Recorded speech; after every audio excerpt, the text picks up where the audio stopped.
chụp lưới thò kì cút đây nè có nó cay luang kaki hiểu hiểu cái lúc siêuเอาเยอะเป็นการทุบรวมเยอะๆการดูเราเห็นแล้วบ่ล่ะนี่เด้นี่เจ้าเบิ่งเจ้าสังเกตดีๆสังเกตดูฮะฮะ งามแม่นบ่น่าก็สิสังเกตบ่เรียบร้อยแล้วบาดนี่คักแล้วงามเนาะ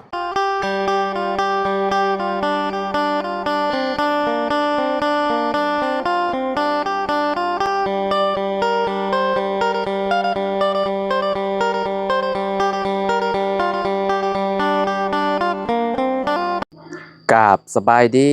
สวัสดีพ่อแม่พี่น้อง FC เบิร์ดสุขุสุคนเด้อบ่ว่าสิอยู่ในและก็ต่างประเทศพี่น้องก็ยินดีต้อนรับเข้าสู่ช่องบ่าวลาวสตูดิโอคือเก่าคือเดิมพี่น้องเนาะเปิดภาพมามื้อนี้พี่น้องเฮาก็อยู่ที่เฮือนพ่อตู้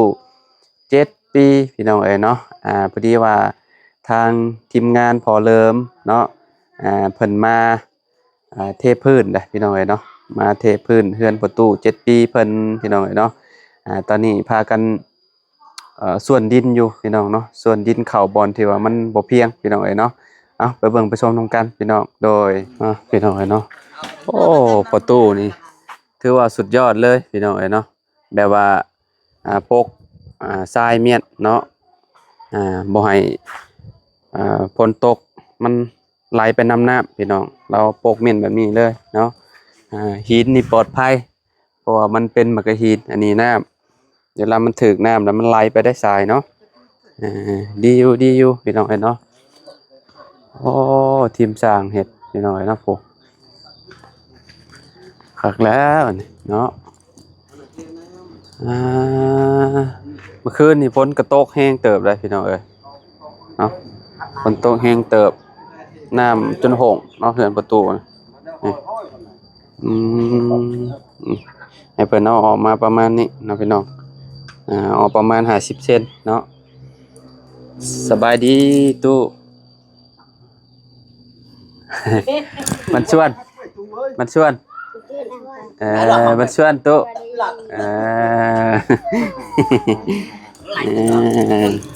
ขออนุญาตได้ตู้เด้อกินข้าวกินน้ำแล้วบ่ กินแล้ว เมื่อคืนนี่ฝนตกแห้งบ่ทางนี่ ให้แล้วน บ่ ำมาทุกคน ปลอดภัยบ่เฮือน บ่พอด ฮะ เฮือนบ่ได้ บ่ได้หัวบ่ โดย ปลอดภัยเนาะ โดย mày vua thì là bằng bờ bờ bạc ฮะตุ แต่เป็นเนี่ยนำไปใช้ น้ำเข้าบ่ นำเขา อ๋อตารางนี่เข้าบ่ไหลบ่ ไล่หมด เพราะบัดเทพื้นมันก็ขึ้นมาในระดับนี้มันก็บ่เข้าแล้วบัดนี้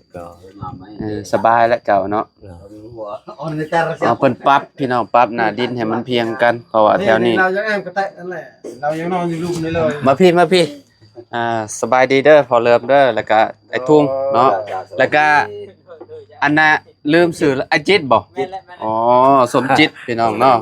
บ่ได้เห็นกันแต่โดนแล้วตั้งแต่เฮ็ดเทือนน้องน้ำพูดพี่น้องเอ้ยเนาะถ้าเวียกเพิ่นมื้อนี้เพิ่นมาได้ใช้อันสร้างแหละ เรามาเราจะมาแบบอ๋อไปเฮือนพี่น้องบ่ เท่า เฮือนบ่เฒ่า ตกแต่เท่าเท่า โอ้อยู่บ้านสกีนี่แหละเนาะ เนื้อมันซอน กลายไปเนิ่นๆพี่น้องปั๊บได้หลายเติบแล้วพอแล้วบ่ฟังนี่พอเอาเลยมันเพียงกันแล้วเนาะเพราะว่าฝั่งนั้นมันอยากลบในนั้นนึงพี่น้องเนาะกับปั๊บมื้อนี้น่าสิได้เทอยู่คิดว่าเนาะเพราะว่าข้าวหน้า ตาหัวหน้าช้างเด้อ ข้าวช้ำเห็ดปักเลยนี่ทาเรามองนี่ปั๊บให้มันเพียงเนาะพอเนาะอ๋อประตูมาพี่ประตูเอาลงแล้วบ่นี่ลงคืนนี่อยากฝนตกยังมันเจือดดิบนี่เอาลงเมื่อคืนนี่ลงกับไผน่ะนี่แหละกับประตูโอ้ใหญ่เลิมนี่เนาะเก่งเกินใหญ่เลิมบ่ลงพี่น้องเอ้ย2คนเลยบ่หรือว่า3 lao có lơ mình เรากะยะอันเลย โอ้โต ยาประตุกเลยคัดจะขุดนั่นอันแปลกว่านั่นแปลก อ๋อมันอยากอันนั้นเนาะพอเนาะดินมันอยากสุดเนี่ยมองนี้เนาะก็เลยเอาลงเมียนก่อนพี่น้องเอ้ยเนาะ ใช่เมียน อื กด ม ก็กดนี่อย่าบริยานแล้วมันครับ บ่ย่านแล้วบัดนี้มันลงรถมันลงมันก็สิอันนั้นพูดบัดนี้เนาะพอเนาะ แม่น ยังเหลืออีก2ท่อนพี่น้อง อย่าได้ ลงฝั่งข้างนี้ก็ฝั่งนั้นเนาะอ่า บ่ได้ให้มันแห้งๆตัวนี้อยากจะเทนะครับทำมาแห้งๆหนิดนึงเราอยากจะลงท่อนะก่อน อืมเอาลงตอนนี้ก็ได้เนาะ อย่าลง เป็นหยังจุมเจ้าเฮ็ดวิธี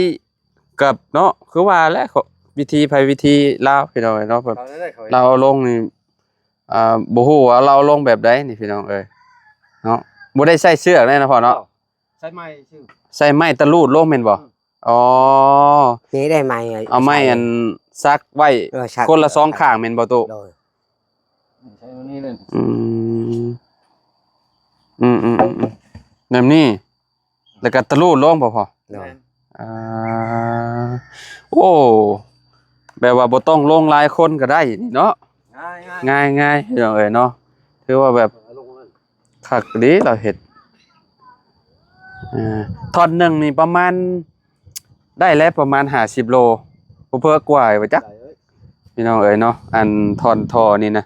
เพราะว่ามันหน้าเม็ดเด้มันค่อนข้างสิใหญ่พอสมควรพี่น้องเอ้ยเนาะ ก็ควายกันเหมือนกัน วันนี้พากันสิเอา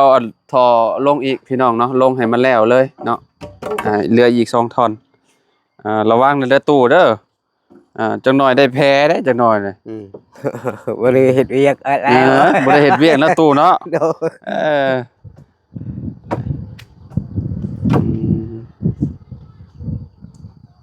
กิ่งมาแล้วก็เอาลงบัดนี้เนาะพอเนาะเทคนิคได้พี่น้องเอ้ยเนาะประตูคือได้ยินอันประตูเริ่มเว้ากินนี่ว่าเทอันนี้แล้วว่าสิอยากลงมานอนอยู่ตารางบ่ บ่ ฮะ เมื่อเฮ็ดชวนเฮ็ดให้ ฮะ ข้างอะไรเขาเห็ดจังหน่อย นอนเนี่ยเฮ็ด อ่า โปชาร์จแล้ว ปูสาดและนอนลิ้นบ่เลยนั่นใด นอนลิ้น เดี๋ยวว่าสิมานอนอยู่พี่โย เอาโก เฮ็ดเทือนให้ลามงามสิมันลงมานอนอยู่พี่โยเนาะ โดย พี่น้องเอ้ย บ่ได้ดอก นอนลิ้นนอนเย็นก็คักอยู่ตัวเอ้ยก็ได้สิเป็นหยังเจ้าเอาเตียงเข้าหมองนี้แล้วก็เจ้าก็แอม2ฝั่งก็ได้บ่ยากแล้วแต่เจ้าดอกเนาะ โดย เพื่อนเจ้าแหละ โดย เห็นอันได้ซะ การฮ้อน อากาศร้อน ยู่นี่ อากาศร้อนร้อน เตียงก็มีอยู่นะอยู่ลิ้นนี่ อืม สบาย แม่นเย็นเพื่อนเจ้ายอมรับว่าเย็นอยู่กองตารางนะ รวยบนโตหน้าลีบนโต หึ นี่ครับกินก่อนกินบนโตนะยันเจาะโอเค อืม โตอ่ะเราขอถอดโต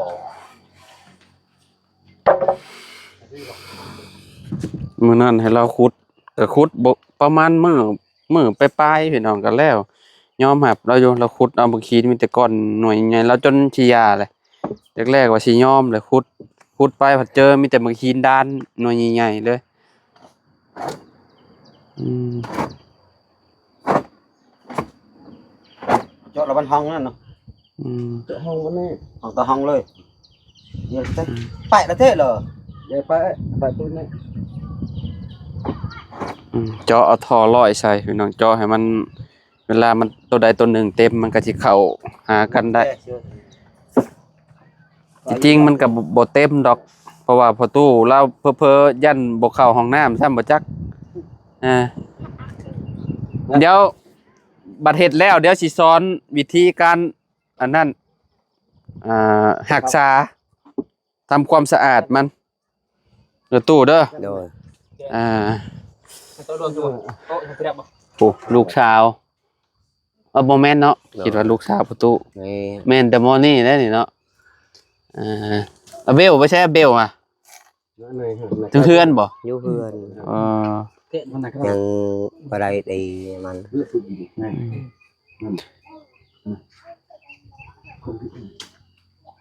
bị con này bên trong này Vua hẳn. tao ra đây Kìa. coi dọ มันติด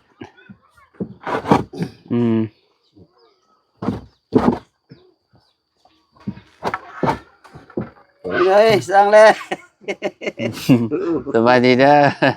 บ่ได้พ้อกันหลายมื้อเนาะเออลงมือ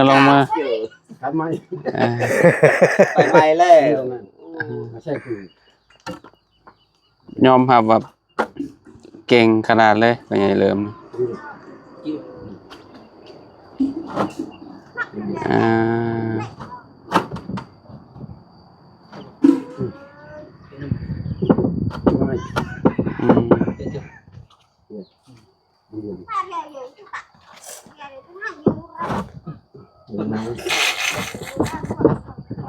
อืม Đúng rồi. อืม À, xong kìa. Không chưa đâu nữa. Cái này คะแนนว่ามีอันมีกบมีเขียดมันลงไปอยู่แล้วนี่นะหลายมือเนาะพ่อเนาะคะแนนว่าอยู่เขตชุมเฮามีแล้วบ่กบกับเขียดโตนลงไปมีอยู่ แต่ว่าเขตชุมเพิ่นบ่มีหยังเด้ cái này. Đau bây giờ. Lại ra thôn phải. เฮอโตเมื่อวานนี่เจ้าว่าอันโทรสวมอันแนวแกงบ่ Rồi. เอ้ยเนาะประตูนี่สักกะลี Xe nào rồi? Xe nào? Ok. Xe là sao bây giờ? Cái sang con ฮะ à bây giờ này nè cô. Mười. Nó phò chạy nè. Phò đông rồi nè. À cô phải. เอายังลง Nè. อ๋อเอาทอนะครับพ่อเมื่อวานนี่เจ้าว่าไผเข้ามาหาเจ้าเมื่อวานนี่เจ้าเจออยู่ว่าไผ Chặt ơ. Có hết nè. บ่เห็นแล้วได้อัน2คนน่ะสิขึ้นเฮือนเจ้าเมื่อวานนี่น่ะ ไผ Hao lườm lèo. Mình mưa là เมื่อเลย rồi. ชื่อหยัง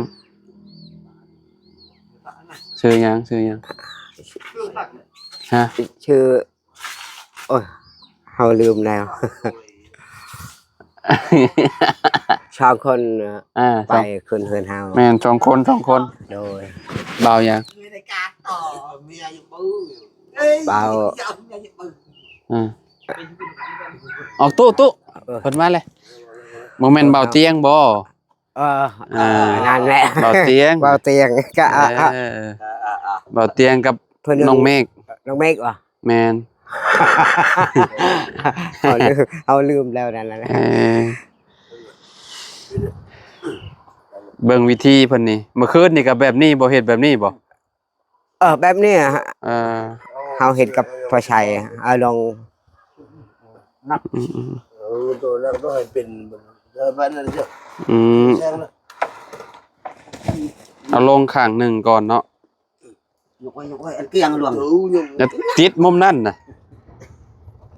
cho bạn cho tên này เอาก็ชอบกี่ อืม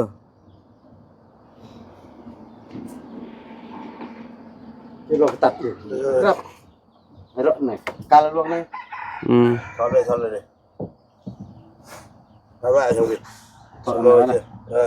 ถอดออกอันหนึง Tôi săn rồi. Cái lỗ này. ถอดตัวชันก่อน Đây vậy. Quay việc nóง่าย อืม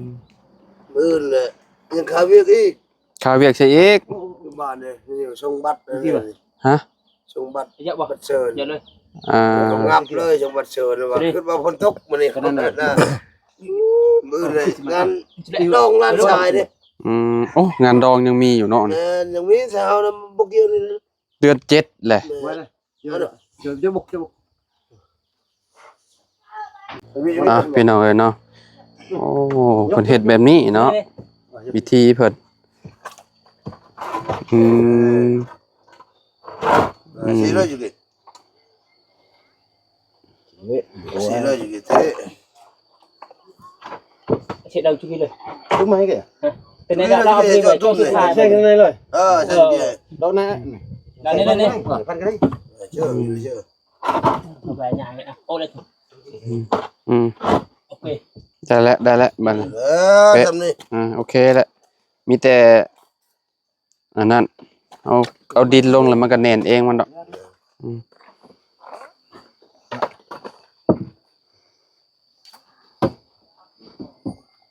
เบอร์ละกาจนมอง แล้วชื่อ จะบัด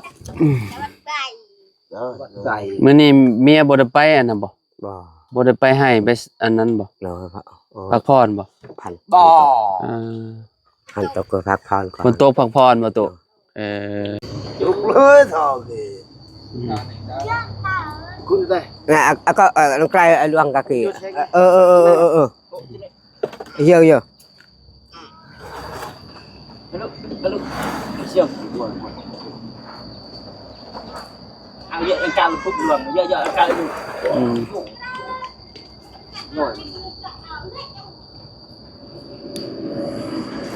นี่เลยบอกพี่ครับ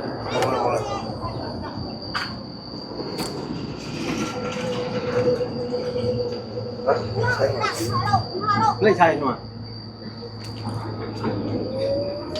ใช่อัน ตอนนี้ก็เรียบร้อยบาดนี้พี่น้องเอาลงแล้วบ่แล้วเนาะ6ท่อนพี่น้องเนาะข้างละ3พี่น้องตอนนี้ก็เอาท่อลงแล้วก็สิถมบาดนี้เนาะถมดินให้มันเพียงเลยพี่น้องเนาะพี่น้องเนาะตอนนี้ก็สิแล้วนะตู้เนาะถมดินสิแล้วยังเหลือบ่หลายเหลือน้อยนึงพี่น้องเนาะเหลือฝั่งนี้ฝั่งนั้นเต็มแล้วเนาะเวลาฝนตกลงก็แน่นได้เพราะว่าเอามือหินใส่น้ำพี่น้องเนาะมือหินแบบเป็นก้อนๆนั่นแหละพี่น้องเนาะแน่นคักปัญญังประตูลงไปนี่ขึ้นบ่ได้นะตัวเนาะขึ้นบ่ได้ดอกเฮา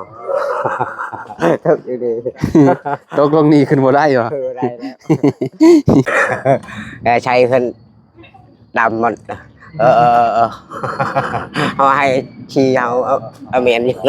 อ๋อทาสีใหม่ โดย สีที่เฮาซื้อมาทาใหม่แล้วแหละ โดย ไปเบิ่งสบายพี่น้องเนาะมาเบิ่งนำกันสบายดีเด้อน้องล่ะน้องไม้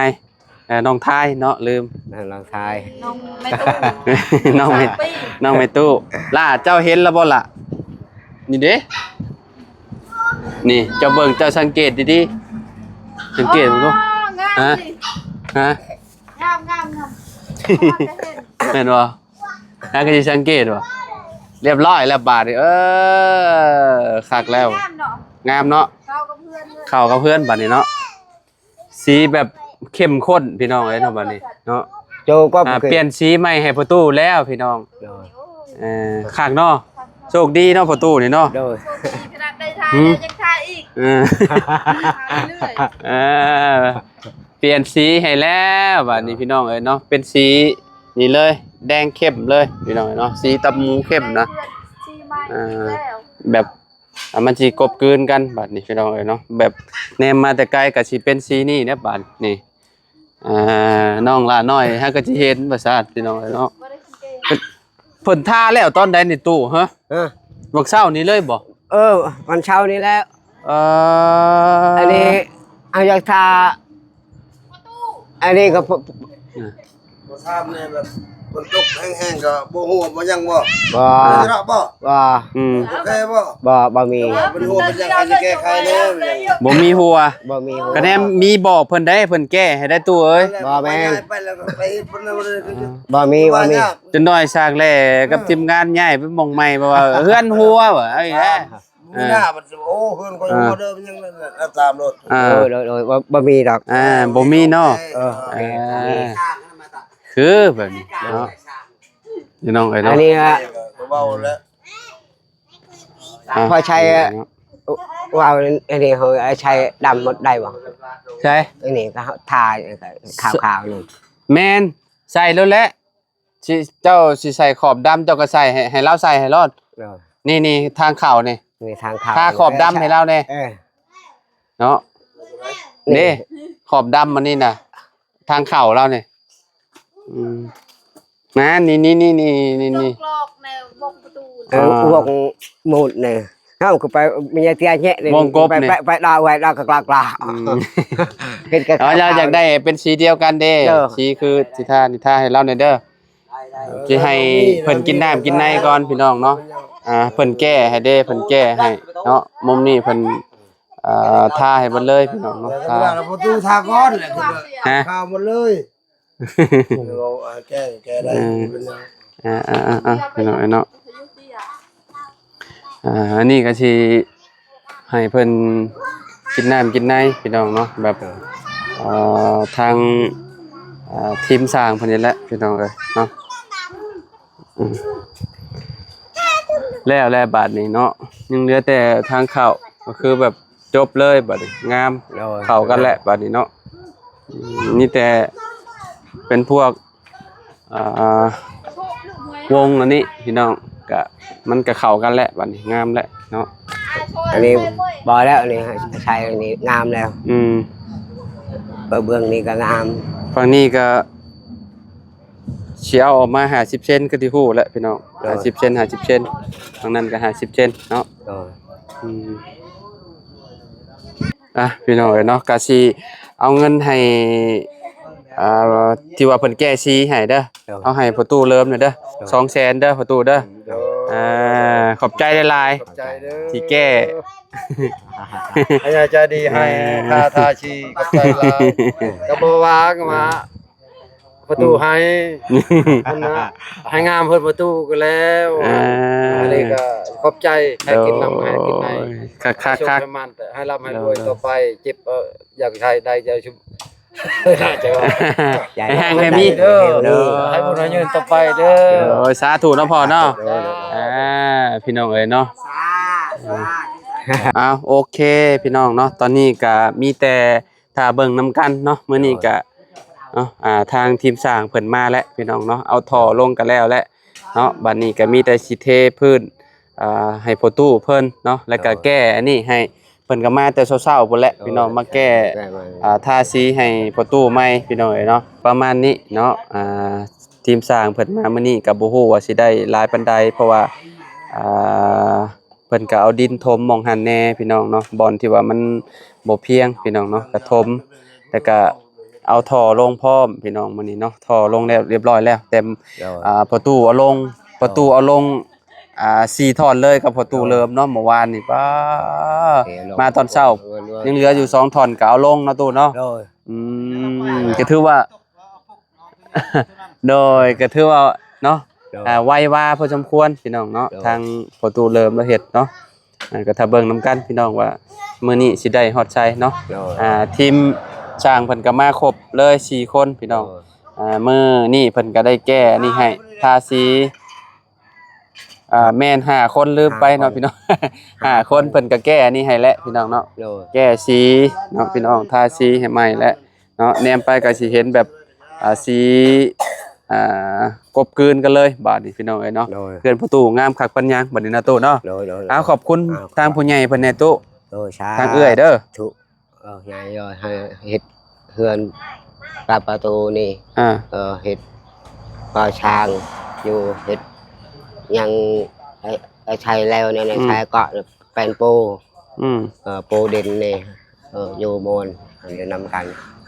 อันนี้เขาขอบใจโมเฮ็ดได้แล้วอย่าเจ็บอย่าไข้อยู่หีแห้งไปตลอดปลอดภัยได้เงินได้คำอุ่นรวยคือเก่านี่แหละถูกโดยให้ร่ำให้รวยกว่าเก่าเนาะบ่ให้ซวยจักเถื่อเด้อเด้อเนาะขอบคุณหลายๆที่ให้เป็นสะพานบุญเนาะบ่ว่าเอ้ยสิเฮ็ดการงานหยังธุรกิจหยังก็ขอให้ประสบความสำเร็จในหน้าที่การงานตลอดปีตลอดไปเด้อเทเพิ่นให้ประตู7ปีก็ขอให้มีแต่สิ่งดีๆเนาะร่ำรวยแล้วก็แม่เด้อเนาะเบิดทั้ง3ทานนั่นแหละเนาะที่ซอยประตูมาเนาะอยู่ดีมีแฮงเด้อเนาะเอาสำหรับคลิปนี้เนาะเฮาไปแล้วเด้อพี่น้องเด้อเอาสบายดีตู้พอกันใหม่โดย